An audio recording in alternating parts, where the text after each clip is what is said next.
Канадалық Димаш Құдайбергеннің жанкүйерлері ауыр дертке шалдыққан балаларға көмектесетін Make-A-Wish Canada қайырымдылық қорына қаражат жинау шарасын ұйымдастырды.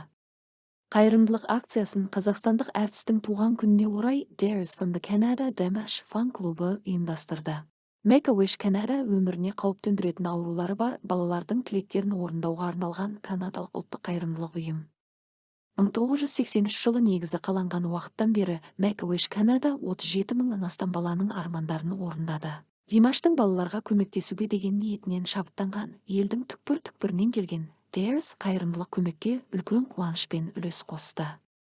Осылайша біз 1070 канадалық долларды 360 мың теңге жинай алдық. Біз одан да көп балалар өз армандарын орындай алады деп үміттенеміз, өйткені үміт сауығып кетудің кепілі деп бөлісті Канада мен Димаш фан клубының Dares жанкүйерлері.